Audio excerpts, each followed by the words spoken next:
ప్రశ్నించే గొంతుకలను వాక్ స్వేచ్ఛను హరించే విధంగా కేంద్రంలోని బీజేపీ సర్కారు విధానాలున్నాయని, ఫ్యాసిస్టు మూకల భౌతిక దాడులు పెచ్చిమీరుతున్నాయని ప్రజావాగ్గేయకారుడు ప్రకృతి కవి జయరాజ్ అన్నారు. ప్రజలంతా జాగృతమై వాటిని తిప్పికొట్టాలని అవసరం ఉందని పిలుపునిచ్చారు. ప్రముఖ పాత్రికేయుడు ప్రబీర్ పుర్కాయస్త రచించిన అలుపెరగని పోరాటం పుస్తక ఆవిష్కరణ సభను పట్టణంలోని యాదవ సంఘ భవనంలో ప్రజా సంఘాల ఐక్య వేదికలో ఆధ్వర్యంలో ఘనంగా నిర్వహించారు. సభ అధ్యక్షులు అశోక్ అధ్యక్షతన నిర్వహించిన ఈ సభకు టీపీఎస్కే రాష్ట్ర అధ్యక్షుడు భూపతి వెంకటేశ్వరరావుతో కలిసి ఆయన ముఖ్య వక్తగా హాజరయ్యారు.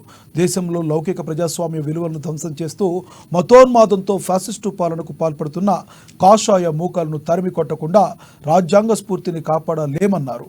రాజ్యాంగం కల్పించిన హక్కులను కాలరాస్తూ ప్రశ్నించే గొంతుకులను నొక్కే ప్రయత్నం జరుగుతుందన్నారు. చట్ట వ్యతిరేకులుగా చిత్రీకరించి జైలు పాలు చేశారని అన్నారు. భారత రాజ్యాంగ స్ఫూర్తికి విరుద్ధంగా పౌరసత్వ చట్టం తీసుకొచ్చి హిందుత్వ నినాదంతో ప్రజల మధ్య చిచ్చులు పెడుతూ రాజకీయంగా పబ్బం గడుపుకుంటున్నారన్నారు. ఇలాంటి వైఖరి ప్రమాదకరమని పేర్కొన్నారు. ఈ కార్యక్రమంలో సాహితీవేత్తలు, కవులు, విద్యావంతులు, కార్మిక సంఘాల ప్రతినిధులు పాల్గొన్నారు. ప్రపంచానికి చెప్పడం మొదలుపెట్టాడు.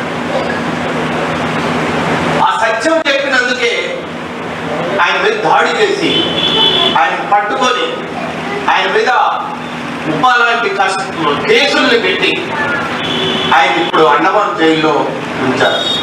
అంటే ఈరోజు ప్రజాస్వామ్యం గురించి మాట్లాడితే జైల్లో పెడతారు.